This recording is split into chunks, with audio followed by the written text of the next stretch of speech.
All right. Hi, guys. Hello, everyone. Looks like I'm live. I'm Professor McCoy. Welcome to Wholesome Monster Girl Academia. Not my usual fare, but I say that because I don't think I've ever actually played a visual novel. Oh, my microphone's all the way over here. I'm probably quiet. Sorry about that. Like I said, I don't think I've ever actually played a visual novel, let alone an anime dating sim. But all right, let's check this out.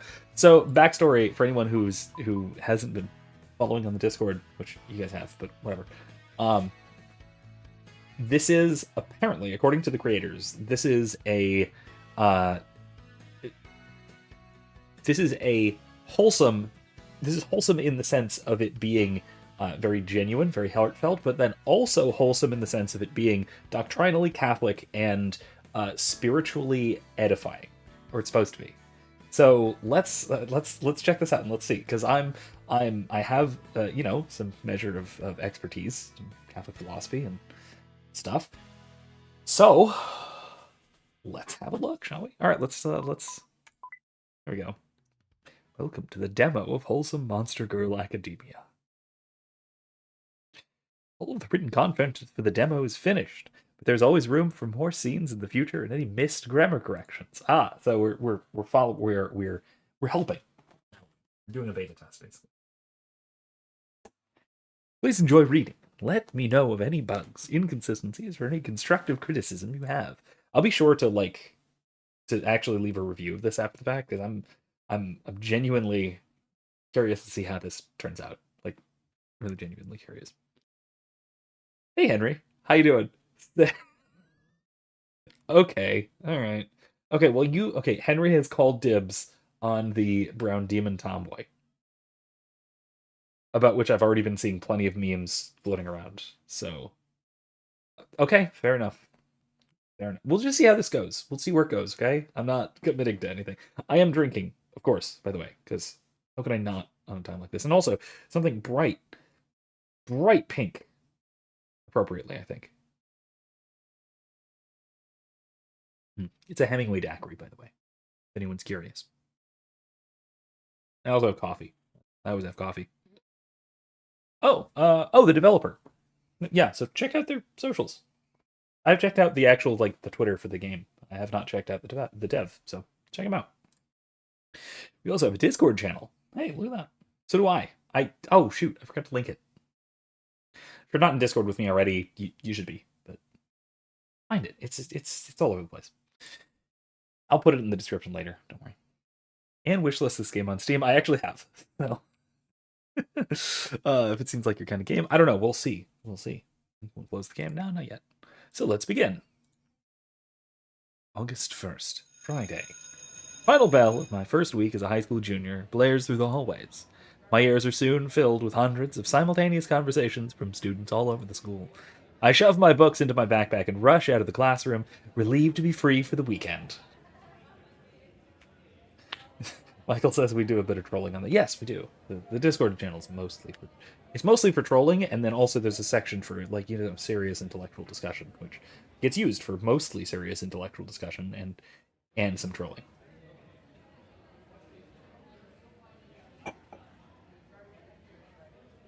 I'll probably spend my time gaming or seeing what my friends are up to.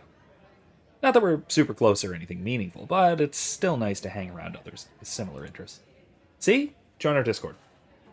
For better or worse, it seems that nothing in my life ever changes. Even this year is starting to feel much the same as the last. The only difference is that I'm 1 year older than before. I leave the school through the double metal doors that lead downstairs into the parking lot. While rushing through the courtyard, I hear some raised voices coming from the far end of the sidewalk away from me. Hey! Don't hop away from us, Cottontail! I can't quite tell from afar, but a student with the build of a linebacker appears to be harassing someone. A bunny-type monster girl. Looking closer, I recognize her as one of the few monster people in our school, Sophia. There aren't a whole lot of them in the public school system. Yep, sounds right. For various reasons, it's taking some time for monster people to integrate into society. Okay, hold on. This is not going to be a good place. Maybe I should... No. If it should just be smaller? That's good enough, I guess. Maybe down here? No, because that's in the way of the text. No, it's not. If I scooch myself only there we go. Yeah, I can be down here. This is fine. If this isn't fine, someone tell me. Anyway, so I need to know like the backstory to this world. Are monster people like new to the world, or to the region, or to Japan? Or I'm very curious about all this. I have to wonder if this is actually going to... Okay, taking this probably more seriously than the game. I'm locking my Ko-Fi. Oh. Here. There. Donate. It's right here now. So there we go, donate. Alright, anyway, so yeah, that way also if you donate, there will be a little text scroll that will go across my face. Anyway, so as I was saying, take this a little bit seriously for at least 30 seconds. The idea of the world building of this game actually does make me a bit curious, because it brings up questions that I am really, really fascinated by, metaphysically speaking, of things like heterosapiens, of other rational animals, other species of other, phenotypical or genetic species that are still human, like metaphysically human, at least presumably. And then especially the theological impact of that. I have to wonder the degree to which this game will actually get into that topic, which I have to assume that it will to some degree, right? Let's see. Anyway, it's a topic that I'm hoping the game brings up, and otherwise I'm going to be ranting about it myself. So let's see.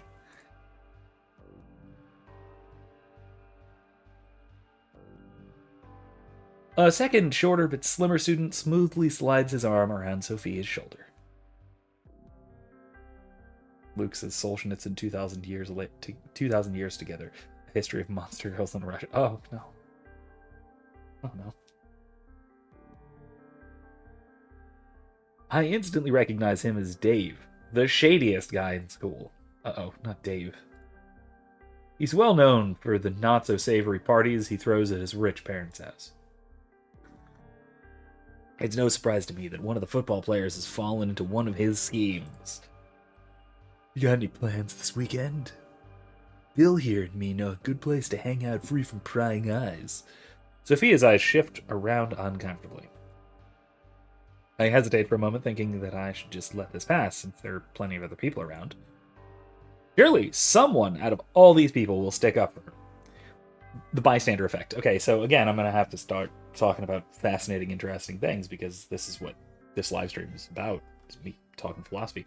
The bystander effect is a fascinating social psychological. In terms of social psychology, it's fascinating to see that this kind of a situation, the number of people around when something bad happens, there's sort of a peak in terms of likelihood that someone will help at a small handful of people, because if there's only one or two people around, chances are that the people around are not qualified to help. They're not capable of really helping. But eventually, if you get enough people, chances are someone will be able to help. But if you get too many people, this happens. The bystander effect kicks in. And everyone thinks this same thing. And if everyone thinks this, if everybody thinks that everyone else, surely someone else will do something, that means I don't have to. And that means that everyone chooses not to act, not to help. And so nothing gets done. No one gets helped. Right? No one chooses to do it. This also speaks to... So the rationale behind it is actually... it's a fascinating case, because the reasoning behind it works on an individual level. But once that gets iterated into a group, it becomes a serious problem. So the individual reasoning that leads to this kind of decision making, that I'm not going to help because somebody else will, is that each individual person has a very good reason to believe in a large crowd that someone else will not only help but will be more capable of helping. Like if you're in a restaurant and you see somebody choking, right? And maybe you sort of in theory know CPR, but you've never done it, right? You might know how to help, but you're fairly reasonable to make these. It's fairly reasonable to make the assumption that someone else in the restaurant knows more than you, right? Maybe someone knows CPR and is relatively well practiced at it. They're a first responder or something. Right? They're trained, or maybe there's an actual doctor around.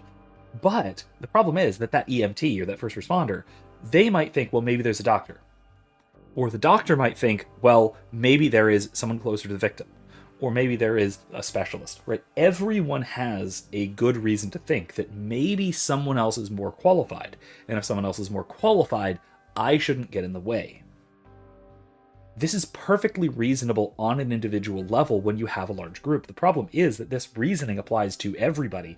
And once it applies to everybody, it gives a sort of decision paralysis to every individual. And so no one winds up acting, and victims get victimized and harm gets done. It's one of those really fascinating and perhaps disturbing, even from a sort of decision theory perspective, I guess, in terms of like game theory or something, or that sort of thing, where perfectly reasonable decisions become unreasonable once they get iterated into every member of a crowd.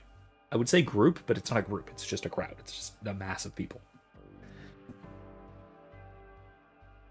And so becoming aware of things like the bystander effect can help to mitigate this. Right? It can lead you to reconsider one's actions and to think, instead of, well, maybe someone else is more qualified than me, to start acting to help if you're at all capable of helping. And in the process of doing so, ask, is anyone a doctor? Does anyone know CPR? Or whatever. Right?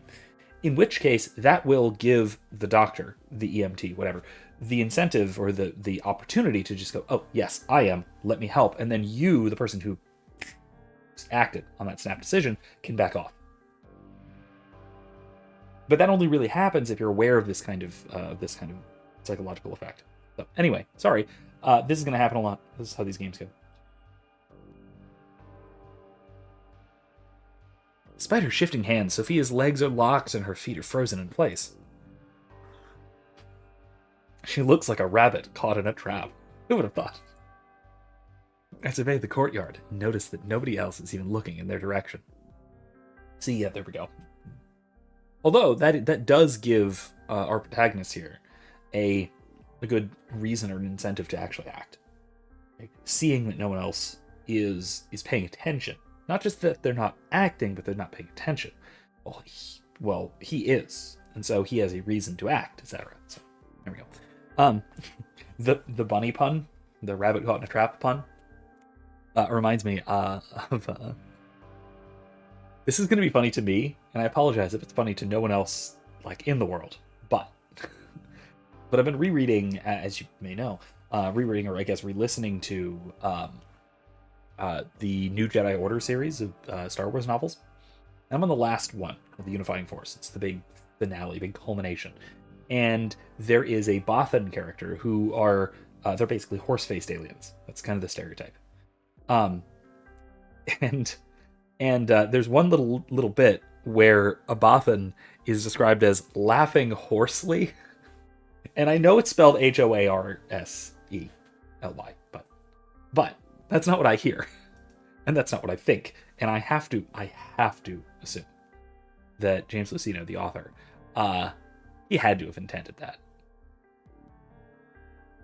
Because also, it's worth noting, this book is not particularly kind to Bothans in general, so to make that little pun there, like, I want it. I want that to be intentional. Anyway. Bill's big guy, right? Yeah. Don't be in such a rush. We'll show you our favorite hangout spot and even share a few drinks.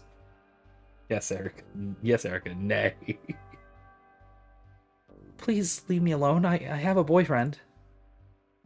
Oh, I'm sure he wouldn't mind if I just went out for a few drinks with old friends, would he?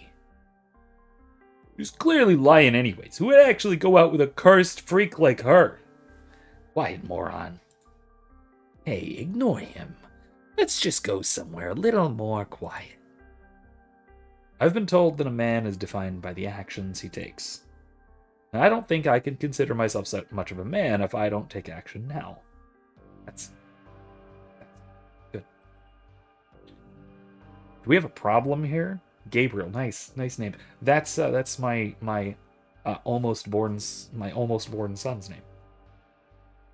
He's, by the way, I should maybe mention this. We're having a baby very soon. Very soon. Any minute now, really. He's due on the 21st, but who knows, at this point. And his name's Gabriel, so. Screw off, man. This is none of your business. Yeah, mind your own business. Can't you see we're busy making plans for the weekend? Hey, Baze. This is Wholesome Monster Girl Academia. It's a visual novel. John, you knew this. Thank you, though. I wasn't talking to you two morons. I was talking to my friend, Sophia. Catholic monster wife simulator. No. Okay, wait, John. Let me explain this. I'm gaming because we're not actively having a baby right now. When I say any minute, I mean, okay, so you don't have kids. You haven't gone through the whole birthing process thing yet. What I mean is it could kick off at any time because we're within like the last couple of weeks till the due date. So there's a big window as to when Erica could go into labor, which could be any time. That's what I mean by any minute now. And I'll also say that the previous two kids, at least, if they're any indication, if the previous two kids were any indication, it really could be any minute, because we barely made it to the hospital the last two times. We almost had not one, but two elevator babies. Yeah, also, Erica might not tell me if she was in labor. That's true. That is a possibility. It's a real possibility. John, I'm not. Okay, listen, I'm not. That said, when we did have Saoirse, we did both bring our laptops to the delivery room. And it was probably a good decision because, I mean, I will say, it took a while. Saoirse took a while. Don't... Chance to do the funniest thing ever. Don't do funny things. Oh, God. Puffo says Monster Promise Badass. Again, I have not played it. Like I said, I don't think I've ever played a visual novel. So, no. So this is it's in the title. It's in the title. It's Wholesome Monster Girl Academia. This is the demo. The actual game is not released yet. But it looks good so far. It's neat. Anyway. It isn't very common for humans and monster people to hang out in most public schools, though there are a few exceptions. Everyone typically keeps to their own groups, so it surprises these two that I even know her name. When I glance at Sophia's face, she appears relieved that she's no longer alone in the situation. She takes initiative and pushes Dave's arm off her shoulder. Hold it. I'm not letting you go without having a little fun first. Dave starts after her again and grabs a hold of her waist instead. I instinctively reach towards her, but suddenly see stars. Bill, no longer caring about Dave or Sophia, had just sucker punched me directly into my temple. I raise my arms up in defense and get ready to throw punches myself. Sophia stomps on Dave's fancy shoe and makes a break for it. I'll go get a teacher.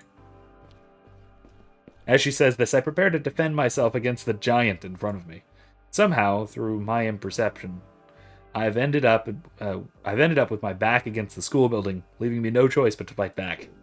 He swings wide, giving me the opportunity to duck in and release a fury of blows. Flurry.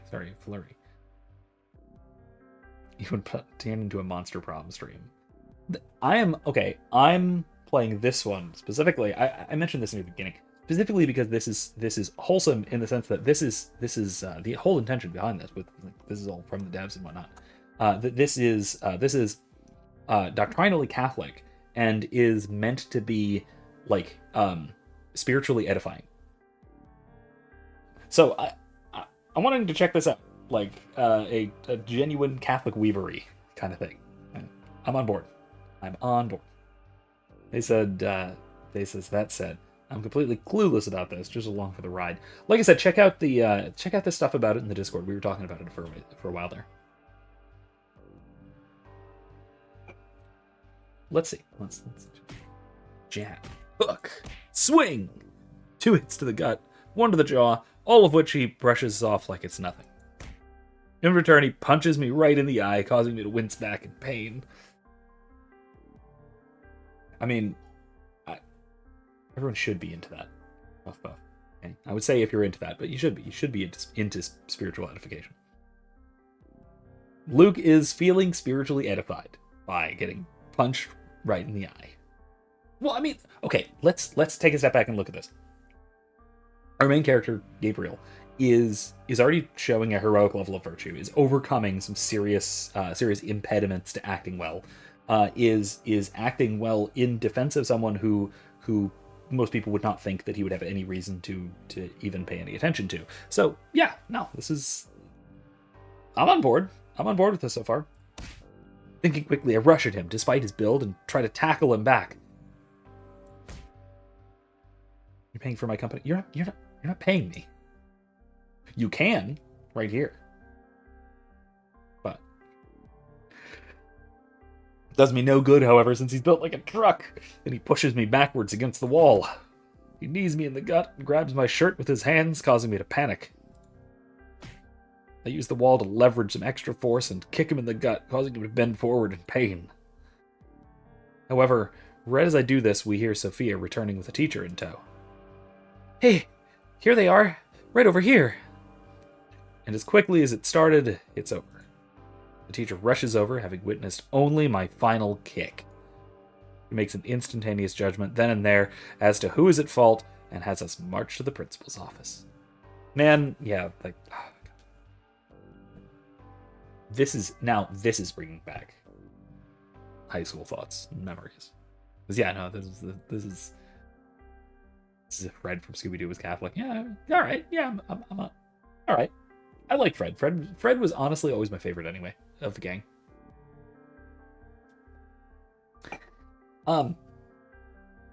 Yeah, no, this thing here. This is very, very, modern high school kind of thing. That it was officially back when I was in high school. This was 15 years ago now. But I assume this is still true because things have, I'm sure, only gotten worse. That it was official school policy that if you were in a fight at all, you got in the same amount of trouble. And there was like a zero tolerance policy. So it was like first offense suspension kind of thing. So it didn't matter who started the fight, didn't matter who got hurt, didn't matter anything else. If you were in a fight, you're effed. So this provides the incentive to, if you get in a fight, well, if someone attacks you, well, you're getting punished anyway for being attacked. So you might as well hospitalize them. So that's the sort of thing that, that can happen. Not saying it did happen, but it may have. Doesn't matter to them that I wasn't the one who started it. See? Yeah, that's exactly. It doesn't matter to them that I was helping someone out of a potentially dangerous situation. All that matters to them is the school's no tolerance policy. See? I didn't even need to go into this. There it is. I sit in the chair with the principal looming over me, lecturing me about fighting on school grounds, especially in the first week of school. He sentences me to a week of detention and threatens expulsion if anything like this ever happens again. I shut my brain off to anything else he has to say to me. I'm not going to listen to anything from someone with the power to make things right, but chooses not to look at facts. Yeah. Luke, say it again. Based. Man, this kid's got his head on right. All that matters to me was that I was justified in my actions. I don't care what any authoritative body says about it. I know in my heart that I'm right. and in your mind too. You can work this through, right? He did, first of all, he simply moved to intervene conversationally to a potentially dangerous situation. Every every step of escalation was on the other party's side. So at no point did Gabriel initiate or escalate conflict in the situation. Right? He walks up, continues the conversation. Was it Dave grabs her? He advances, but he doesn't attack. He just moves. He moves in closer. Then Bruce or whatever, I don't know, big guy, throws the first punch, and eventually Gabriel responds. And so again, all of what he is doing is reactive to the situation. All of it is completely and perfectly justified and even proportionate. So, and I'll even say proportionality isn't even a great standard for any kind of justice or retaliation or self-defense or whatever. But it's a good rule of thumb, I suppose, especially if you're, 16 and not too great at thinking through ethical situations. His name's Gigafred. His name's Gabriel, it says it. Did I ever watch Yu Yu Hakusho? Not really. I caught it once in a while when it was on Toonami. That's all. I just wish I knew how to properly express that. Hey, like I just did. There we go. Fortunately, my parents are a lot more patient than the school administrators, and I'm able to explain my side of things to them. Because of situations like this, that I know I have them to thank for my strong sense of justice. My parents, fed up with how my school handles bullying situations, decided to enroll me in a private Catholic school 3 hours away from home. It's not out of nowhere that they came to this conclusion either. Our local church was offering scholarships over the summer for people wanting to attend during the now current school year, and there are still slots available. Nice. My parents asked me if I agree with their assessment, whether this will be the best thing for me or not. They seem to regret not having put me through private school earlier, if only for the education. Parents have got their heads on straight too, man. This is... See? Wholesome. Absolutely wholesome. I don't really have any deep attachments to my current school, so I'm not all that opposed to the idea of going to a new private one. Unfortunately, I still have to finish out the rest of the month at my current school. So I ride out the rest of my detention, and finish the remaining month keeping my head down and nose clean. On a positive note, during that time I end up befriending Sophia during my final weeks. So this is it, I guess. I guess so. I'm glad I got to know you better before I left, at least. Who knew we'd both be into the same bands and basketball teams? Right? I never expected the humans and monster people would have so much in common. Sorry. It's fine, I was thinking the same thing. We really aren't that much different on the inside, it seems. See, yeah, so they're doing the whole, like, heterosapiens things. They're humans, but they're not human or whatever. If only I had time to get to know her and her kind more. Her kind. That sounds a little... Okay, alright. Still feel bad that you got in trouble even after I gave my side of the story to the principal. Don't worry about it. If you hadn't spoken up afterwards, my detentions would have been all day during school with Dave and Bill. Bill, that was his name. Rather than for an hour after school. Hey, cheer up. At least you won't have to keep attending the same school as those jerks anymore. Yes, John, bunny girl. Are you going to be okay despite them being here? Don't worry about me. Us bunny girls are stronger than we look. I'll just stick with my friends after school. Well, be safe, Sophia. He says, episode 3, I assume of Yu Yu Hakusho, was always a favorite of mine. But with rules like that, I'd imagine their school was based on Catholic high school. I don't know what you're talking. First of all, to clarify as well, I went to public school. My whole student career was public school. The only private school I went to was Stetson University for freshman year of college. Every other year of my education, all the way through, like, from kindergarten through PhD, was public. So, not saying not saying I'd recommend such a thing, but it was. And the only reason I got out of it with any modicum of intelligence is because I brought with me a lot of intelligence and great parents who were very involved and very, helping me get a lot out of what would have otherwise been a relatively mediocre experience. And I guess text me if you need anything. Not that I can do much 3 hours away. Same goes to you, Gabe. Take care. Yeah, you too. Somehow I doubt we'll keep in touch, but part of me hopes that we will, despite the physical distance. After all, it's good to have friends. That's true too. Again, wholesome. Puff Puff says Bunny Girl's alright, but Damien from Monster Promise Peak. Wait till we meet wait till we meet the girls from this game before you go passing judgment.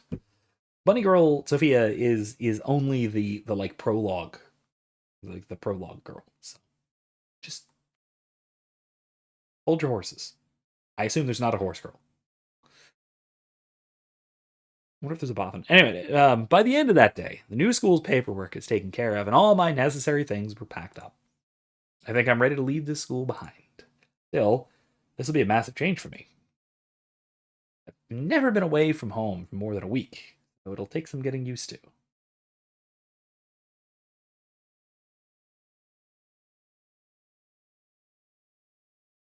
Genesis 6, 1 through 4.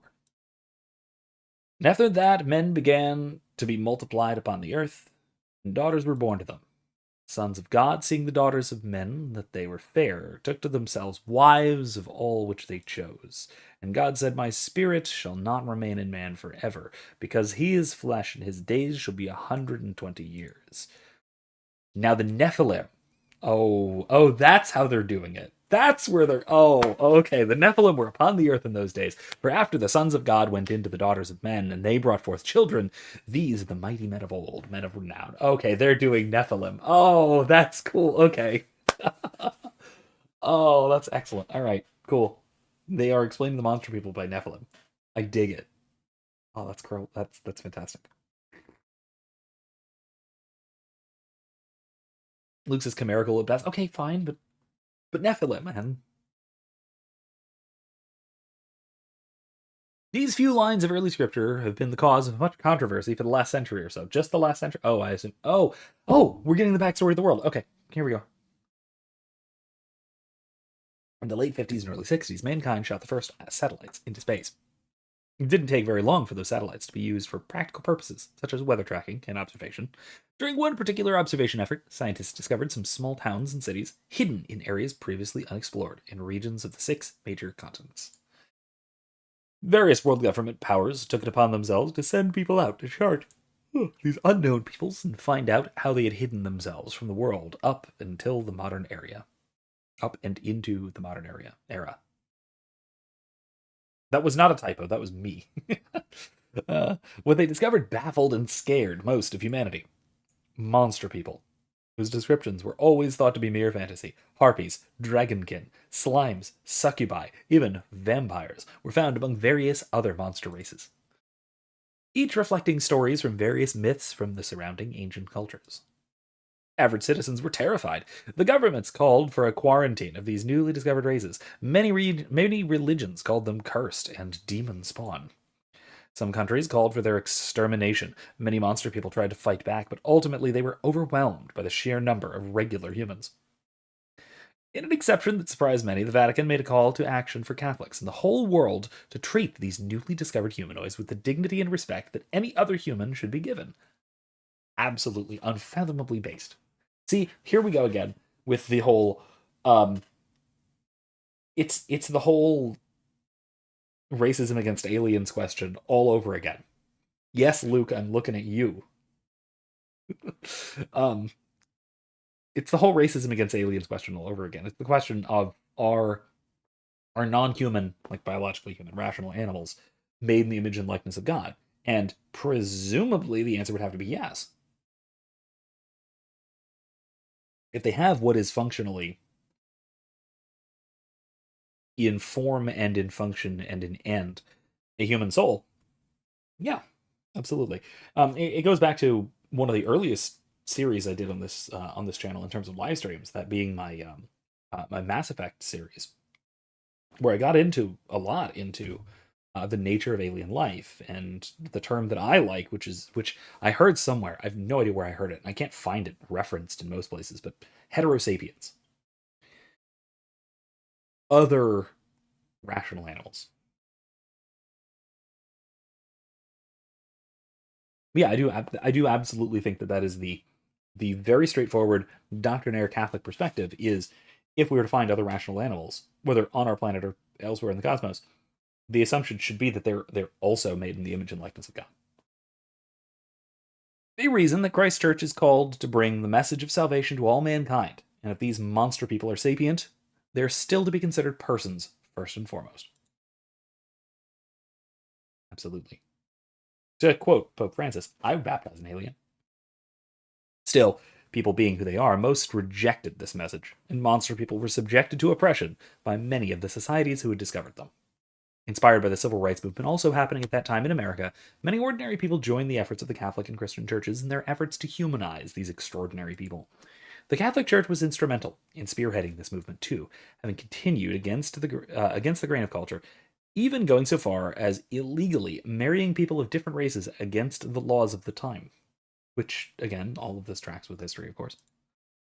Today, more and more people than ever have come to accept monster people as just another race of people. But there are still those who hold such prejudice as to call them cursed or demon spawn. Now, I will say, if they are descended of the Nephilim, that eliminates the polygenism problem that would occur with extraterrestrials, which, again, to me is one of the more fascinating parts of the question of heterosapiens. But again, if they are Nephilim, if they are the descendants of human, biologically, phenotypically human women and angels given corporeal form, something like that, the children of God and the children of men, then they are descended from Adam. So there, we don't have to deal with the problem of polygenism, of multiple separate origins of what we would reasonably call metaphysically human human persons. So yeah, this is a really clever way of getting around that potential issue. Which, by the way, polygenism is is, how do I put this, doctrinally frowned upon, but not anathematized. Right. So the assumption is monogenism, that there are no true men who are not descended from Adam. Unless you can come up with another way of explaining original sin that doesn't rely upon uh, all men being descended from Adam. So there's that. The passages from Genesis may or may not describe the true origins of these people, and it may be true that they may have come from a lineage cursed by God or the sinful actions of mankind. But children do not deserve to bear the burden of their parents' sins. Luke, get Anna watching this, because this is also about tieflings. At least that's how I see it. And you're right. You're absolutely spot on. Man, this kid is, he's got a brain up there. He's good. He's good at thinking. September 4th, Sunday. After an early mass in my hometown, we arrive a day before my first classes in order to unpack my bags and find my bearings. The new town is 3 hours away from home, so when we arrive, it's a few hours past lunchtime. Luke, I know I understand you're angry about not purging Xenos, but don't purge the Xenos. I mean, okay, unless in an act of just war. That's separate. That's separate. We grab a quick bite to eat in town before my parents drop me off at the front gate. My parents and I embrace in a heartfelt goodbye, complete with embarrassing hugs and kisses at the front gate. I remain behind while they depart for the dorms to drop off my bags so I can start becoming acquainted with the campus. Maybe I'm just feeling optimistic, but it seems to me the front gate has arms stretched open wide in welcome. I hope that this gesture is a good sign that I'm in the right place. Pondering for a moment, I think about what life is going to be like once I walk through those arms. Academics aside, I wonder how different a private Catholic school will be compared to my old public one. I'm a cradle Catholic, which means I was born and raised Catholic. Hey, me too. Despite this, I've never really had a deep connection with God. Hey, me too at 16.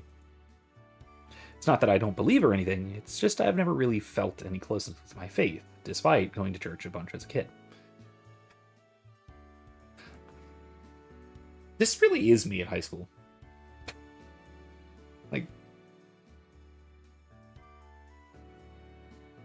I'm sure there's something more to the whole religion thing, but for now I just do my basic duty and go to church.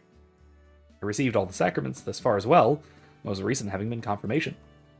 It put us through a kind of faith formation and education class every Wednesday for a few years leading up to it. Mine was Sundays, but it was Sundays after Mass. That was me. I don't feel like I learned much from it, however. Fortunately, that happened. Hey, Erica, you want to talk about your RCIA experience? This was Rite of Christian Initiation for adults. Surely there's more to Catholicism than just knowing the sacraments and a few Bible verses. I wish they'd just given us more straightforward answers to certain questions, like why we should even bother going to church on Sundays. Can't we just be spiritually close to God through prayer? Isn't he everywhere, after all? Regardless, I know that despite some of the people in Catholic Church's history, the Church itself is largely a force for good in the world. It does seem to provide the most charitable services in the world, especially in healthcare and education sectors. Plus, there's a good bit of wisdom in the Bible through the stories of the saints. And I've heard some good things about that Jesus fellow. Even non-Christians can't seem to see much fault in him. That's actually a really good point. This is a great book. A lot of people really deeply respect Jesus and the teachings of Jesus and all that.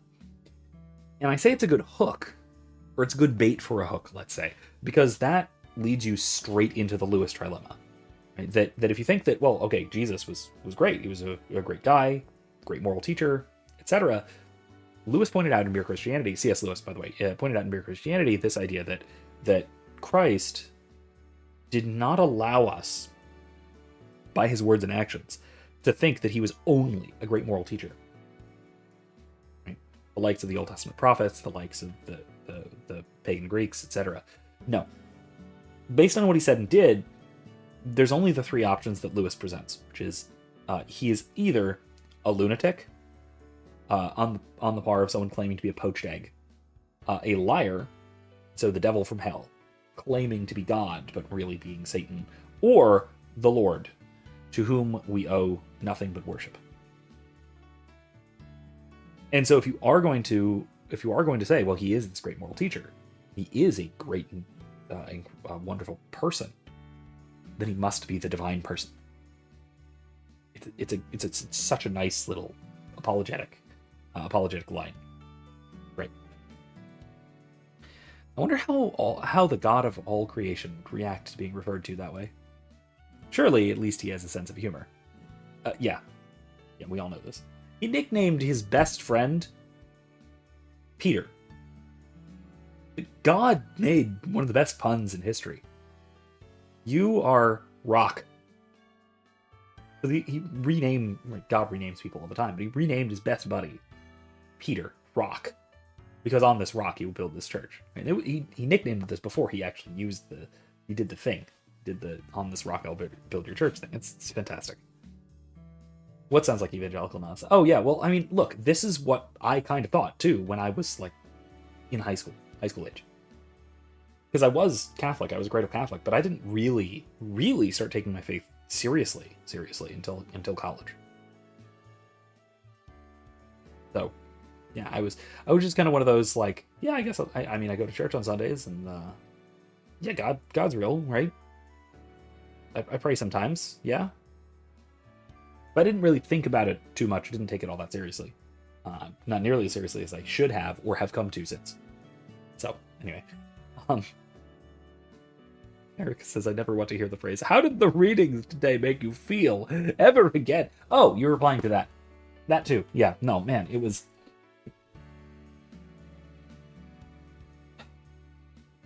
The actual religious education that Erica got from RCIA was not from RCIA. It was not from the classes. It was not from the church at all, really. It was from listening to the entire back catalog of Catholic Answers. And some from me. Not much. She had all of the entire back catalog of Catholic Answers. She didn't need all that much. Yeah, and again, I think the biggest problem with it, again, from an educator's perspective, is that it was, one, feelsy rather than intellectual. But then two, led primarily by the students. who are there precisely because they don't know what to think about today's readings or whatnot. They don't know the context for it, and so they can't, like, or they have some kind of background that they know to be an error. So if a scripture passage makes you feel a certain way because you are an agnostic or because you are a Baptist or whatever, coming into the church, you should recognize that, wait, it makes me feel that way because of these errors that I've got prepackaged in my head from whatever background that I'm now leaving. And so the answer to that question is spectacularly irrelevant unless you're going to go from there and say, okay, well, here's where we go from there. Here's what we build. Here's how we build upon that. Here's how we correct that. Here's how we change that. But that's not how it went. Erica said, listen, I didn't want to wake up for 7:30 Mass just to go to RCIA where we literally learned nothing except some sort of wibbly-wobbly Bible study or something. Erica, smug look of superiority. I know more than all of you. Yes, because you listened to the entire back catalog of Catholic Answers. Yeah, no, it was, John, it was very much, you know what? It's not evangelical nonsense. It's, God forgive me for saying this, Spirit of Vatican II felt banner nonsense. That's what it is. That's what it is.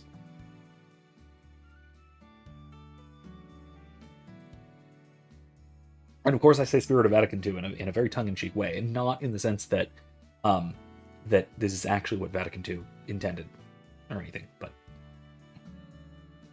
Should I turn up the volume? Like the music? How's that? Is it too much? I'll bring it back down a little bit. Okay, anyway. Otherwise, why would he have humored us with his presence? I see what we did there.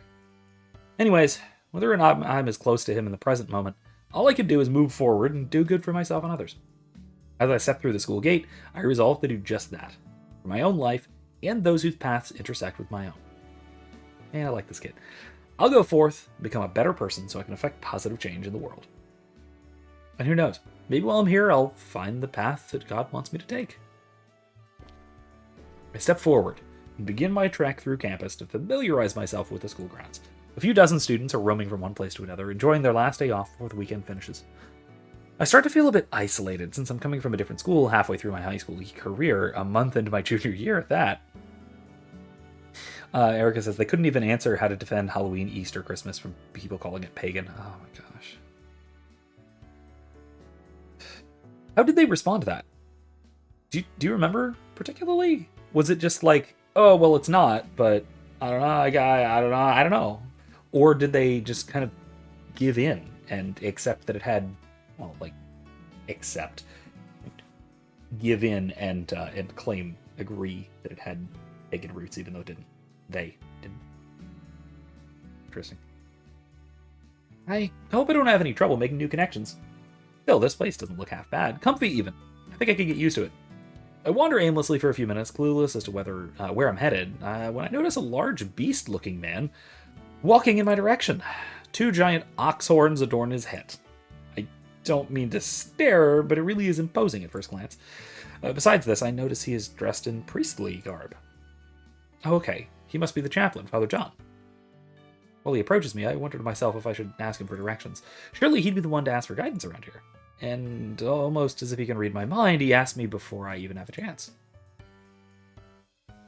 Hey there, friend. You look like a lost sheep. Can I help you find your way?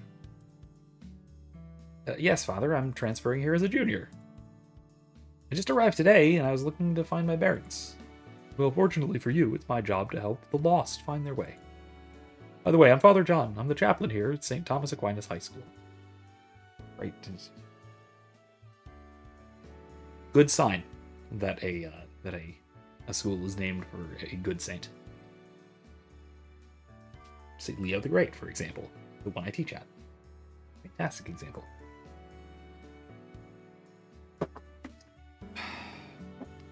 Puff puff, stop it. I really... is naming him Krogan. Do I need to put in a bonk scream? Hold on. Hold on, I do, don't I? Hold on. Hang on a second.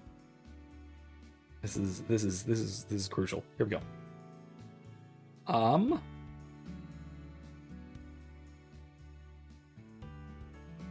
Here, this is a good one.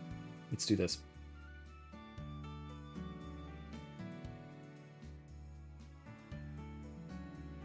There we go. I'm gonna put that in there for when it comes up. Listen, I know it's a waifu simulator, but that doesn't mean that that we have to be weird. It doesn't mean we have to... Actually, wait, hold on. It does mean we have to be weird, doesn't it? Frick. Anyway. Yes, sir, I kind of guessed from the descriptions I've heard of you, but no offense. I'm not taken. I know I'm kind of hard to miss. Anyway, it's nice to meet you. My name is Gabriel, though most people just call me Gabe. Messenger of God in need of guidance, then. How ironic. Well, I think you're in luck, because a reliable servant of the Lord has appeared to us. Father John gestures behind me to a monster boy who at first glance seems tired and unkempt. This is Damien. He's in your grade and a student council member to boot. Okay, yes. Tweak his floppy ear. Oh my god. Okay, yeah, no, that is... Okay, there is an instinct for that. That is a perfectly reasonable instinct. Yeah. Damien, would you mind terribly showing Gabe around campus? He's new here and needs someone to show him around. I don't mind. He raises his hand in a short, motionless wave. Yo, I'm Damien, Daywalker. I do, likewise, awkwardly copying his short wave while responding. I'm Gabe, human? I wanted to make a joke about me also walking around during the day, but I still don't know how people might react to unsolicited jokes about their monster race. Yes, the ears are in fact fuzzy. Yes, Erica, you're correct. It's... Oh no! Hold on. Yes, it's... Hold on. Screenshot.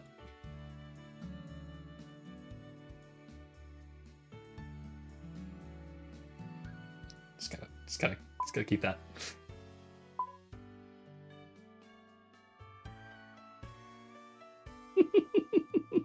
Oh my god. What's that? What's the dinging? Not at all. Not at all. Sorry for keeping you. I'm sure you're still pretty busy on Sundays, even after Mass. Papa says that's how I flirt. Hi, I'm Gabe, I'm human. Yeah, no, that's a good strategy. Indeed I am. The work of a priest is never done. Best of luck finding your bearings, Gabe. Make sure to come by the chapel sometime in the evenings if you're ever in need of spiritual guidance or need a confession heard. Of course, I'm always available in case of emergencies. Anyways, welcome to St. Thomas. I'm now left in the Daywalker's care. Although, Damien sure doesn't look like he has the energy to lead me anywhere, much less do anything but sleep. Ron says, we gotta play Monster Prom with the server, where we all voice the parts. Oh my god. Alright, well, okay, here's the thing. I'm not gonna finish this demo tonight. Now, I might get far enough so that I might not be able to do like a full another live stream. But if I do, we could do this one. We could get together and just do the voices for it. I'm okay with that. That sounds fun. I even have a channel in the Discord that is hidden to everyone. No one can see it. It's hidden for live streams. So you know we can do that as a thing that we're all ready to do. So if we want to, just a thought. No, you're a junior too, huh? What made you come to St. Thomas High? It's a long story. The short version is I got into a fight defending someone else, and my parents and I had a different perspective on the topic of justice than the school did. Oh yeah? Sounds complicated. So, what have you seen around school so far? Just the front gate and here. Great. Let's head towards the most popular lunch hangout, and we can head inside so you can see where our classes are held. Monster Prom has more players and is competitive. Oh, really? I haven't played it. I don't know these things, so maybe. Maybe. I don't know. I like this being wholesome.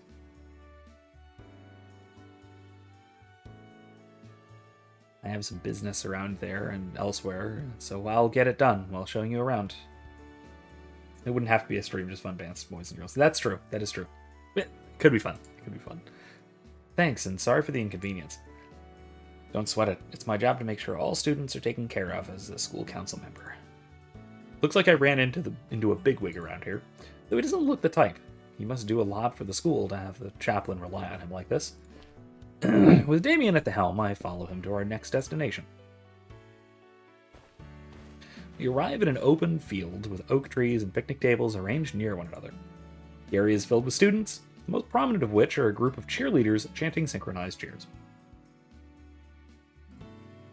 I try to keep a steady pace with Damien, but I struggle to keep up as he makes a surprising quick beeline to the cheerleaders. By the time I catch up, their routine is finished, and Damien starts talking about what looks like the head cheerleader. Unlike at my old school, I notice a lot of diversity among the group. Half of them are ordinary humans, but the other half are monster girls. A blue-feathered bird-type monster girl sneaks away from the group, while I'm idling myself waiting for Damien. Idling. I'm just doing my idle animation. She must be a harpy. I haven't heard much about them, except what was told about in ancient legends. Mostly that they used to pick up random travelers and kidnap them with their sharp, imposing talons. Only if Luke voices Father Krogan. Well, obviously. Who else? Come on. Of course. This harpy's short, brightly colored hair and her light blue feathers lower the intimidation factor by at least half. And if she weren't already coming closer, I'd say she looks very approachable. Those old tales can't be true, can they? Okay, how does her voice work? Hey there! I haven't seen you around here before. I'm not going to do voices too much.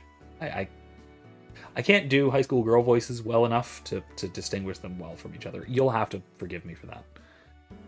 Puff puff. Pro tip. Call IRL woman harpies. They love it. Yes, they really do. It's good advice. Good advice, really, all around. Anyway, I'm Sarah. Oh, hey, I'm Gabe, as in Gabriel. I reach my hand out to greet her before realizing it might be awkward to grasp a harpy's talons. Her hand reaches mine before I can stop myself, and despite how it looks, the inside of her palm is surprisingly soft and her grip gentle. I'm gonna try at least changing my inflection, albeit not necessarily doing voices. Okay, that's why we do it in the crew. Yeah, that's true. Right, having girls voicing the girl characters is probably a good idea generally. Nice to meet you. So I am right? Are you new here? Yeah, I'm a junior. I came from a little town 3 hours away. Junior, huh? Me too. What brings you all the way out here? I figure I'll have to repeat this a few times, so I quickly invent a way to summarize it for anyone that wants to know. John says, and Monster Prom, just because it's finished and I have it. Also, only four of us truly need it. Okay. Yeah, this one is not done, so maybe we wait until the actual game comes out. Whenever the game comes out. Everyone wishlist it, because I like it so far. I actually do. Like, I genuinely like this so far. This is fun. Long story short, I got in a fight defending someone at school, and they have a no-tolerance policy in place. Oh, scary. A ruffian or a knight in shining armor? You'll have to spill the details later. Yeah, well, so this is the popular hangout during lunch hours, huh? Oh, yeah. Where I usually catch up with all the latest gossip. I mean, talk with all my friends. Of course, there's an inside cafeteria as well, which is nice for when it's raining. Food's okay too, I guess.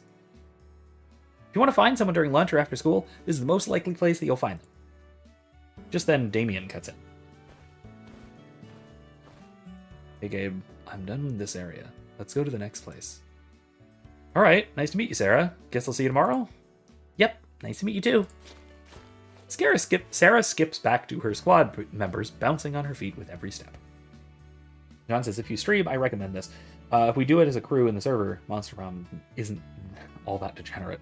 Some drug references and inferred stuff. Okay, that's not bad. Yeah, in the server, it's fun. Like I said, it's fine. The main reason, I will say, again, I've repeated this enough times, but the main reason I'm actually streaming this is because I heard Monster Girl Dating Simulator visual novel anime game, but Catholic? Something about that just doesn't compute, and so I needed to know what this is like and how this works. And so far I'm impressed. It's good. It's less graphic than Mass Effect. Oh, okay. Listen, a lot of games are less graphic than Mass Effect.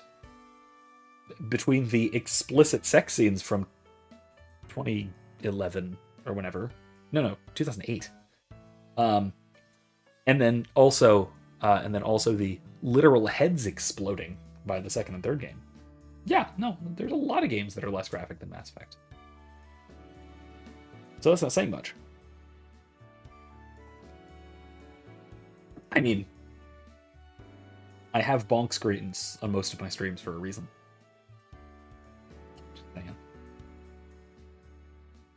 Not on my Zelda streams. I haven't needed those yet.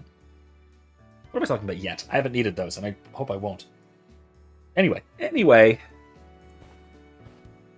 Back to Damien. Next up, our classroom. There are just a few things I need to get from there before we continue on. Lead the way. And then he leads the way. We enter the building together and walk down a long hallway. Poster boards and lockers line the walls, interrupted by doors and even intervals that lead to various classrooms. Hey, if you want to stream... I still don't even know how to stream on Twitter, and if I even can without a checkmark, so sure. Sounds fun. I have not needed a bonk screen at the Big Ferry, but I should put a content warning. Damien stops in front of a particular room and reaches for the doorknob. This is our homeroom. We have about 20 students this year, including you, and about half are monster people. A lot more than we had at my public school. Yeah, makes sense. A lot of us feel like we fit in at the public schools. What's different about this school? He pauses for a moment and thinks to himself. I didn't mean for the conversation to go in this direction. It seems like it could be too much of a personal question. It seems pretty fine in my experience so far. Most people are friendly enough or just don't care. There'll always be some isolated incidents, of course. Private schools can sometimes lead to elitism among wealthier students if the school doesn't stomp it out. It makes me wonder if Sophia, and really all monster people, would fare better at a school like this. Yeah, no, I'll say, yeah, there's some of that. There was some of that in, even when I went to Stetson for like a year, which, first of all, I spent literally one semester at Stetson University, and I had what was called a full ride scholarship. However, after all the nickel and dime expenses, and still like the stuff that wasn't covered by a full ride, of course, because a full ride doesn't cover everything, I still wound up paying more for that one semester at a private university, at that private university, a relatively expensive one, even in-state tuition. I wound up paying more for that than I wound up paying for the other 3 years of my undergraduate at University of South Florida, at a state university, together. So, yeah, there's certainly a I'm loaded and can afford this kind of elitism, at least potentially. I can certainly see that. There was one significant reason for why I transferred, and then there was also the kind of snobbish elitism kind of stuff that I will always say, everything about, let me say this in a slightly nicer way. The only thing about Stetson University that I actually liked were the professors. Basically, all the professors that I encountered and interacted with were phenomenal. Everything else about the place was far less than phenomenal. Anyway, I guess I'll find out this year one way or another. You don't seem too bothered to be around monster people for someone who came from a public school. Vampire Twink is patiently listening to your school story. He already, yeah, I mean, it's his job, right? He's the like student council kid guy. What do you think gave you a different perspective? Honestly, I hadn't put much direct thought into it before. It always felt natural to accept others for who they are and not just by their appearance alone. Usually. I don't know for sure, but I was raised Catholic, so maybe that. There's always a fair mix of people in the pews at Mass, at least, even if there are more humans than monster people. Fair enough. Damien makes a move to reach his hand towards the doorknob, but briefly stops and looks back. Hey, if you ever have any questions about monster people, don't be afraid to ask. Most of us aren't bothered, but sometimes it's amusing what questions people come up with. Even with the little time I spent with Sophia, I didn't have much of a chance like this, so I'll take advantage of his offer sooner or later. Alright, I'll keep that in mind. He turns back around and disappears through the doorway. I follow once again. I continue to follow Damien closely behind. He points out a few other relevant classrooms here and there as we walk along. On the way to the library, we run into two girls who are arguing over something.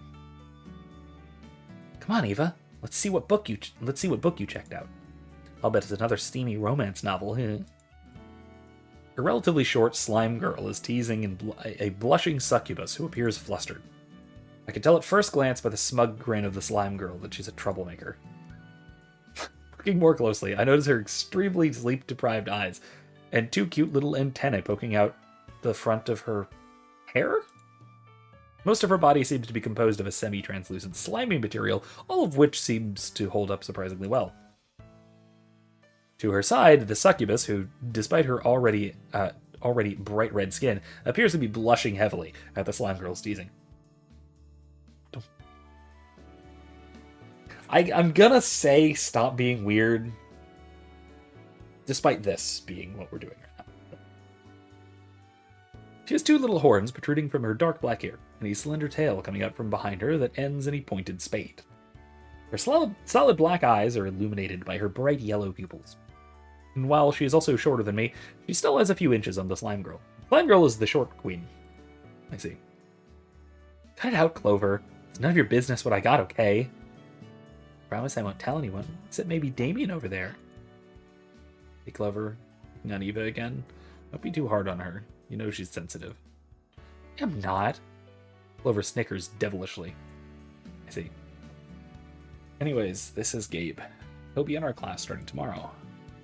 Nice to meet you both.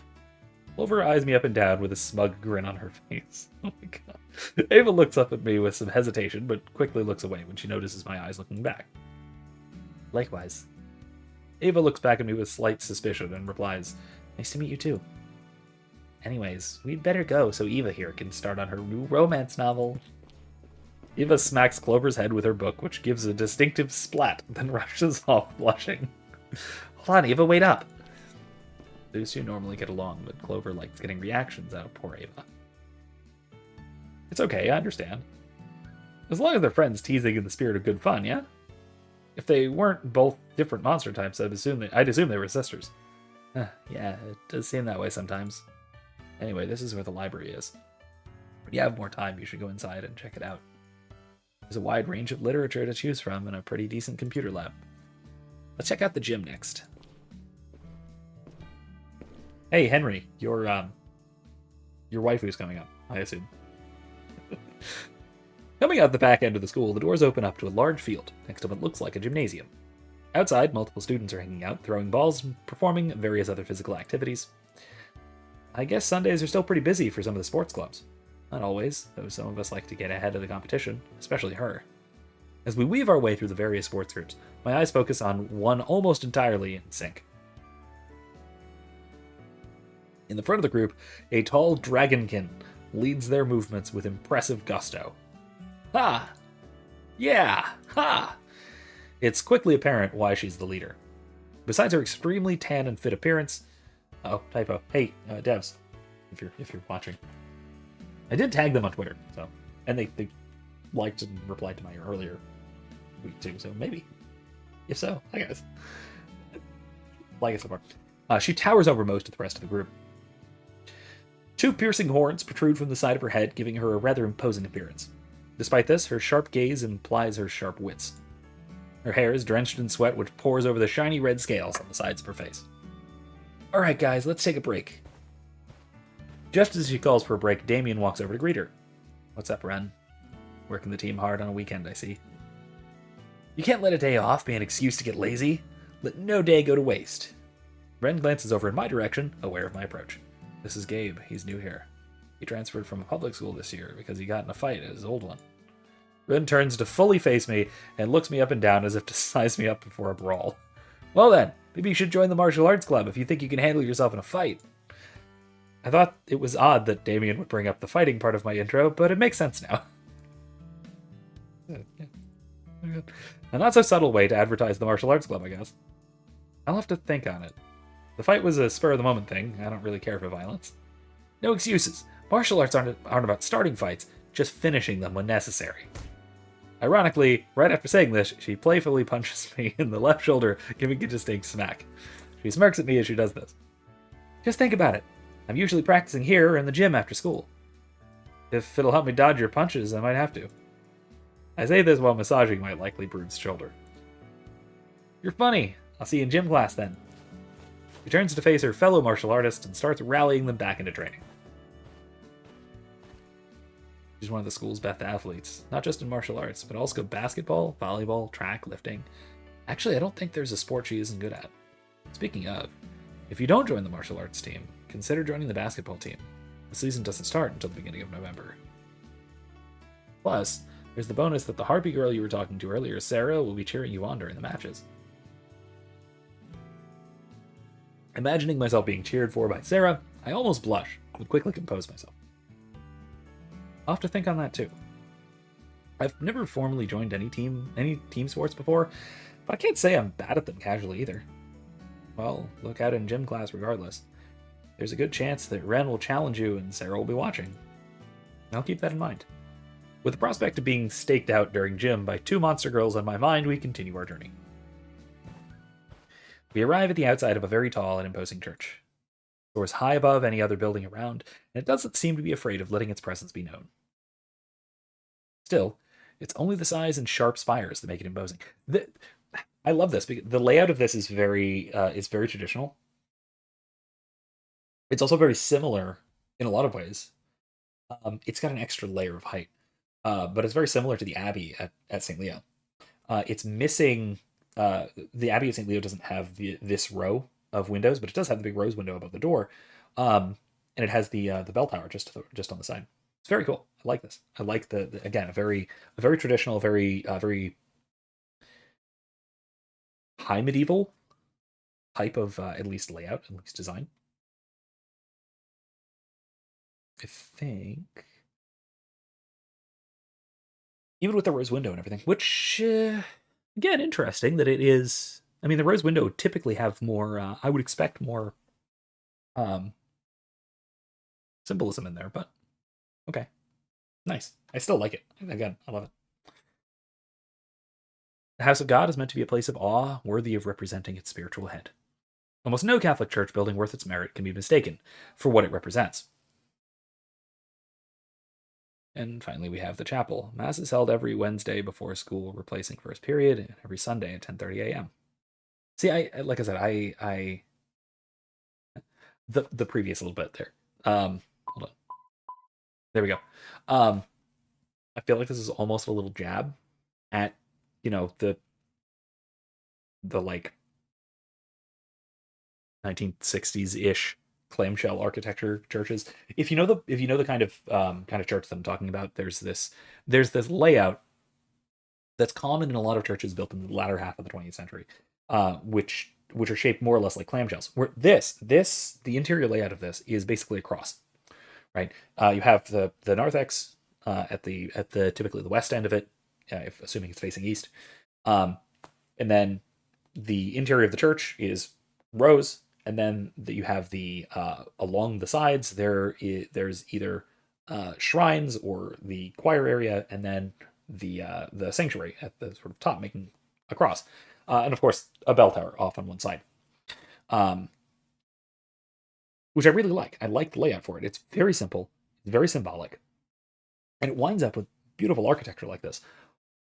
But then, of course, you have the clamshell layout, which is like I said, the sort of late 20th century post-Vatican II reformist architecture, if you will, which is the sanctuary, if you call it a sanctuary, you have to, but usually usually just the altar, sometimes raised, and that sort of thing, with the building, the actual interior of the church is shaped more or less like a clamshell. So you have the altar, you have it outwards, where the choir is usually off on one side. then the back is sort of curved. So you have multiple rows of pews all sort of facing inwards towards the altar, which, especially given, so it's almost stadium-like, shape-wise, which, especially given the emphasis in Vatican II with the commonality and union of the participants in the Mass uniting together in our reverence. Right? There's a lot in the documents of Vatican II about that, which it seems like this kind of a layout is far more appropriate for that sort of thing because everyone is facing the same way, ad orientem, so to speak. Not to get too liturgical, but again, it seems like that kind of architecture is better for that, even though we sort of take our cues from the world in this sort of clamshell architecture, which is, again, ironic because our current parish is very clamshell architecturally, but it's one of the few diocesan Latin masses in the diocese. But that's also not the mass we go to. We go to the ordinary form, which is a bit earlier as well. Because again, in my experience, I honestly have to say that the ordinary form at this parish is, if anything, more reverent and more beautiful than the Latin Mass. Mostly because the Latin Mass is usually a low Mass rather than the high sung liturgy. And Latin Mass communities are comprised entirely of radtrads and I can't say boomers, but the old, let's say. And so it doesn't have the kind of holistic community that the very same parish has at the ordinary form Mass that we usually go to. Anyway, the whole the ordinary form is more reverent than the extraordinary form at the same parish thing really just throws radtrads for a loop, and I really like bringing that up. But anyway, moving on. Thanks. I'll commit it to memory so I don't miss it. Speaking of time, I'm almost late for an evening appointment. I'll catch up with you later. All right. Thanks again for the tour. I'll have to make it up to you sometime. Don't sweat it. Later. He wanders off in another direction, throwing another one of his signature waves back over his back and leaving me in front of the chapel's doors. The noise of the crowds of students has died down compared to earlier. I suppose it's dinner time after all. Since I'm already here, I approach the chapel doors, intending to just take a peek inside. The door shut behind me with a soft thud. I allow my senses to take in my surroundings. Yeah, see what I mean? The over here and over here, the sort of side wings forming a cross shape. The church appears to be mostly empty and quiet. A few steps in, I hear a faint humming coming from one of the back pews. I reverently walk down the center aisle about a third of the way until I locate the source of the sound. A girl with a long black ponytail and a big red ribbon is leaning sideways in the middle of a pew. It reminds me of the members of a punk band I once saw on TV.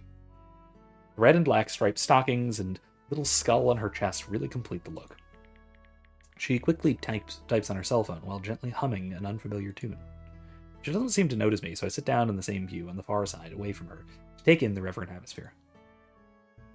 The inside of the church is adorned in all manner of golden colors, stained glass, and statues of saints. So this, by the way, does confirm that the vampires, and presumably the succubi and whatnot, are not actually demonic. She's in church. Up towards the front, the altar is immaculate, except for a long cloth covering its top. Behind the altar, on the wall, rests a golden box common to all Catholic churches. I believe it's called the tabernacle. Ooh, another cool feature of our local parish. The altar moves. Because there's both an ordinary form and an extraordinary form celebrated in the same place in the same church building, like an hour apart. The altar moves so that it sort of slides into an inset in the wall under the tabernacle, forming a traditional high altar. And then it slides back out, so the priest can go completely around it for the purpose of the ordinary form, which is very cool. I've never seen a thing like that before, but it's very neat. When I first realized that it did that, I was like blown away. Really cool. Have I actually mentioned this to Erica? Have I mentioned this to you? Have you seen this? Noticed this? Anyway, it's a thing. It's really cool. Really cool. Excuse me. That's where they put the bread after communion for storage, as far as I recall. That's almost accurate. Writers, I'm assuming this is Gabriel showing his some degree of ignorance. Just then, I hear the front doors of the church swing wide open. Father John steps through, heading down the aisle towards the altar. You hadn't noticed. Yeah, check it out. Look for it tomorrow. It's really cool. This alerts the girl sitting on the other side of the pew to my presence. She stops typing on her phone, takes a quick glance at me, then gets up to leave. I make a motion to stand and get up out of her way, but end up stumbling into her. Before I can move again, I notice that she has 2 fangs protruding from her mouth. She must be a daywalker like Damien. Wonder if they know each other, considering how rare they are. Excuse me. Sorry, let me get out of your way. I didn't mean to interrupt. It's fine, don't worry about it. I was finished here anyways. He hurries past me and leaves out the front doors, passing Father John along the way. Father John continues his pace, passing her with a gentle smile until he stops in front of me. Ah, Gabe, you came. It shows a lot about your character to come to confession on the first day before your new school. Sorry to disappoint, but my motives aren't so pure as that. The front of the church just happened to be the last stop on Damien's tour before he had to run off. By the way, who is that vampire-looking girl that just walked out of the church? Oh, that's Arya. She comes in here once in a while during off hours. I feel that she hasn't yet accepted the promptings of the Holy Spirit to accept the Lord into her life, but at least she seems content in the chapel's serene atmosphere. Hey, look, we're gonna convert us a vampire. Far be it from me to prevent her from spending time in the presence of the Blessed Sacrament.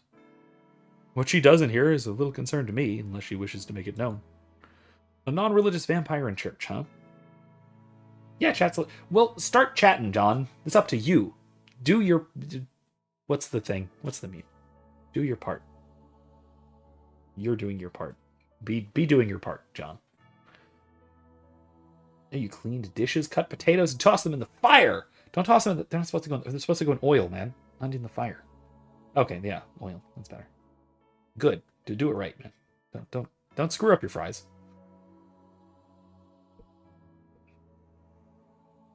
I've heard many strange things, but you can't get more out of place than that.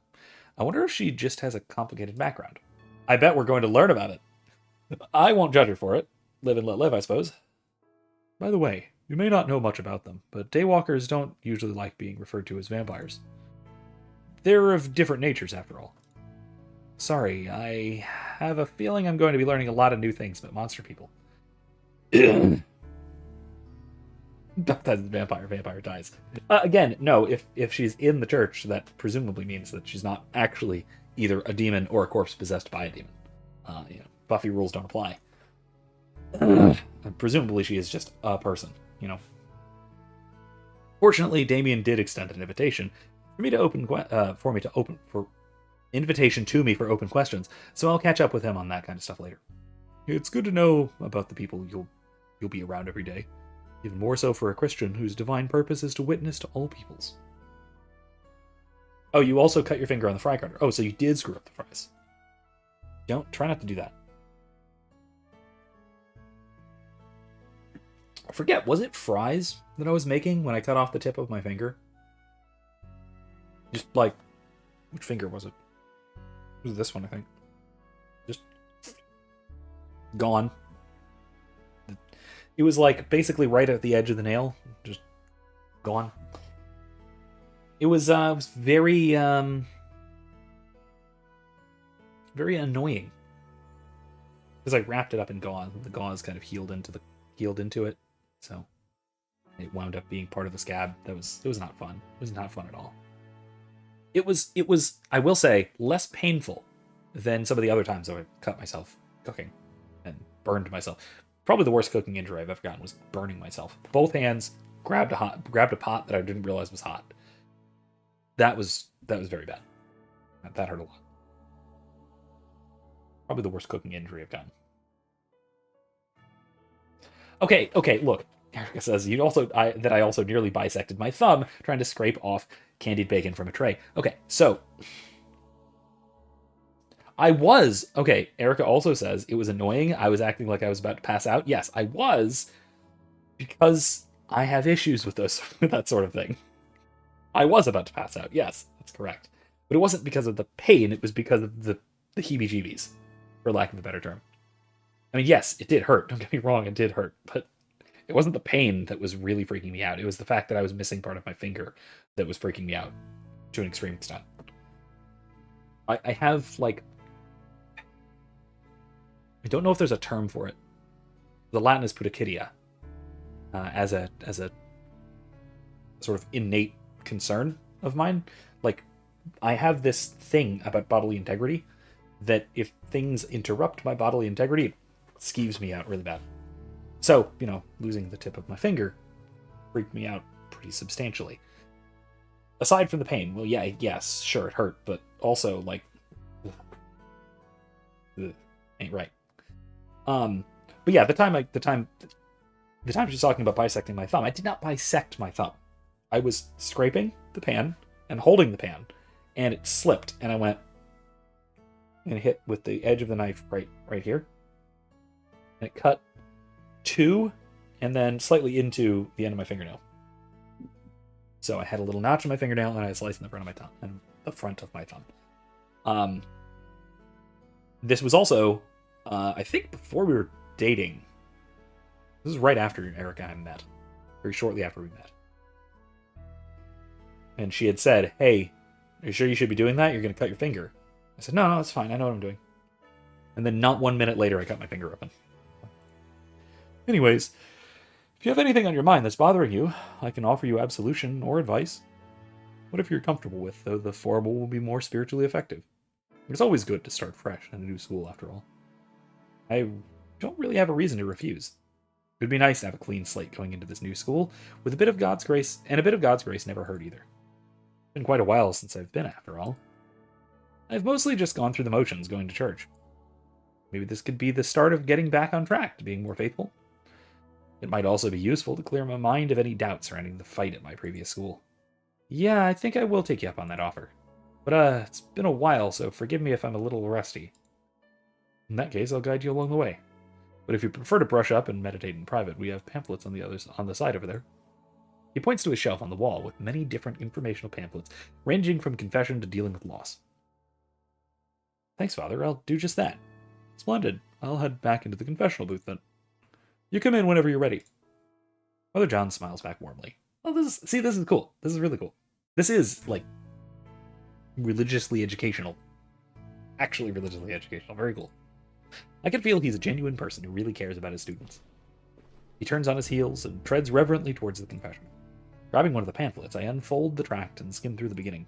According to this, it's good to start with an examination of conscience. It says that sins can be categorized using the 7 deadly sins, which you can use as a guide to determine what you have done wrong. Greed, lust, wrath, gluttony, envy, sloth, and the father of all sins, pride. Again, first of all, happy June. Second of all, it is an excellent shortcut, right? The 7 deadly sins are...